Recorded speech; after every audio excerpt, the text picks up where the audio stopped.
No ano de 2012, era comum ouvir as pessoas comentando sobre o fim do mundo.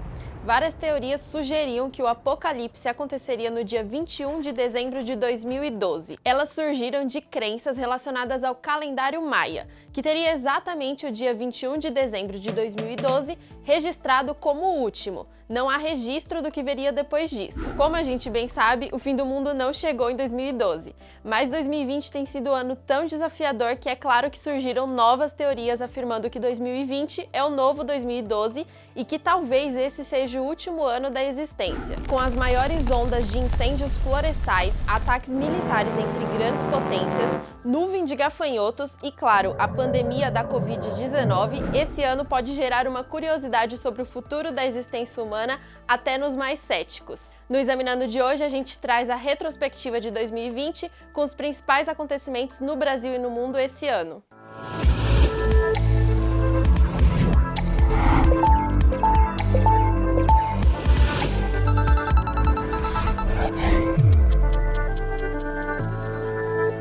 A ideia de que 2020 seria o novo 2012 e, portanto, o ano em que o mundo acabaria surgiu no Twitter. Segundo ela, há um erro de leitura no calendário maia e o fim do mundo, antes previsto para 21 de dezembro de 2012, ocorreria na verdade em 21 de junho desse ano. A teoria foi difundida pelo tabloide The Sun. De acordo com a publicação, um suposto cientista publicou no Twitter que, seguindo o calendário juliano, nós tecnicamente estamos em 2012.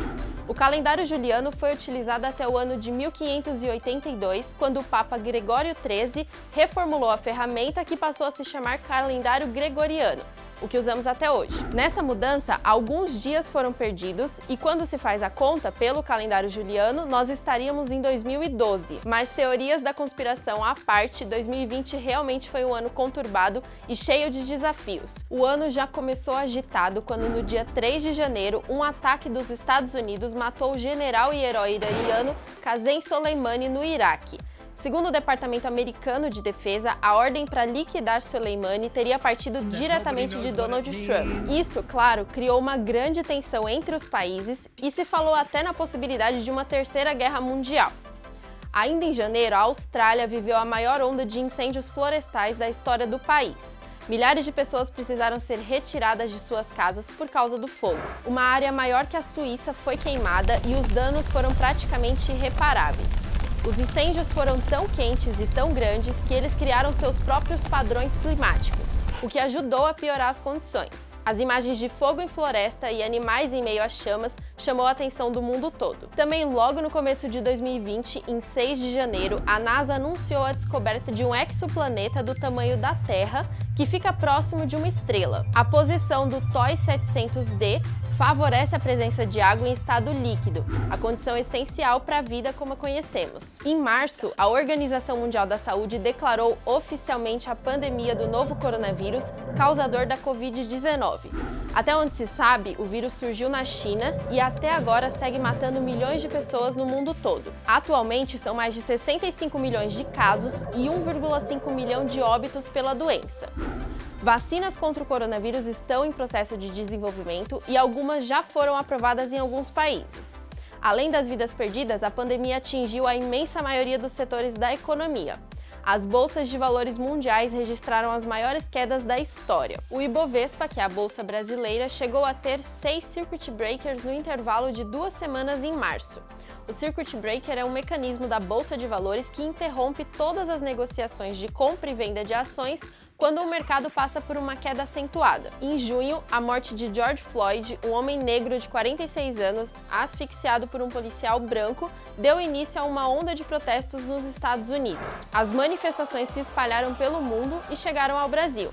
Nas redes sociais, o movimento foi impulsionado pela hashtag Vidas Negras Importam. Ainda no 6º mês do ano, um ciclone bomba atingiu o sul do Brasil com ventos de até 100 km por hora e deixou 10 mortos e um rastro de estragos. Já no mês de julho, a notícia foi uma nuvem de gafanhotos que atingiu a Argentina e o Brasil.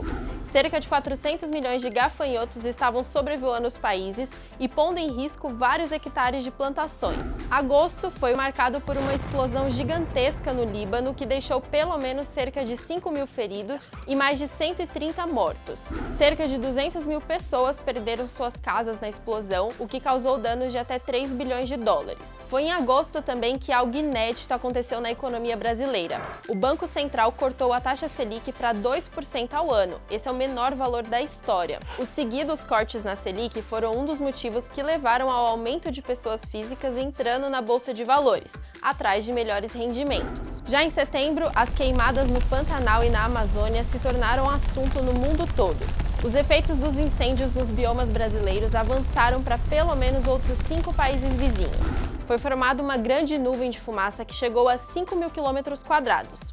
Foi em setembro também que os pesquisadores encontraram sinal de vida em Vênus. O planeta, que fica a cerca de 41 milhões de quilômetros da Terra, é o segundo mais próximo do nosso. Segundo pesquisadores, a presença de vida no local pode existir graças à existência de um gás de fosfina na atmosfera do planeta. Outubro também foi o mês das descobertas científicas, quando a NASA anunciou ter encontrado água na Lua. Ainda não é certo se essa água é potável e se é parecida com o que a gente tem aqui na Terra, mas a descoberta traz novas perspectivas importantes para a exploração lunar. O lançamento do Pix em novembro aconteceu mesmo com todos esses eventos na economia. A tecnologia permite a transferência de dinheiro instantânea 24 horas por dia, de forma gratuita para pessoa física e jurídica. Novembro foi o mês marcado pelas eleições nos Estados Unidos. Em uma disputa muito apertada e vitória em estados historicamente republicanos, o democrata Joe Biden foi eleito como novo presidente norte-americano. O atual presidente Donald Trump alegou que o processo eleitoral sofreu fraudes, mas não apresentou nenhuma prova para sua afirmação. Trump também pediu na justiça a recontagem de votos, mas os resultados não foram alterados e a vitória de Biden foi confirmada. O processo de contagem dos votos americanos durou uma semana até ser anunciado o ganhador, e esse fato, claro, gerou muitos memes na internet. O mês de dezembro chegou trazendo boas notícias e alguma esperança para 2021. As primeiras vacinas contra o coronavírus foram aprovadas e a vacinação em massa deve começar no início do ano que vem. Como vocês viram e viveram, 2020 não foi um ano fácil. Se ele vai ser o ano do fim do mundo ou não, a gente descobre daqui a alguns poucos dias. Mas vamos torcer para que não, é claro. Eu sou a Beatriz Correia e esse foi o último Examinando de 2020. A gente espera que vocês tenham gostado desse episódio e da série inteira. Nós desejamos um feliz final de ano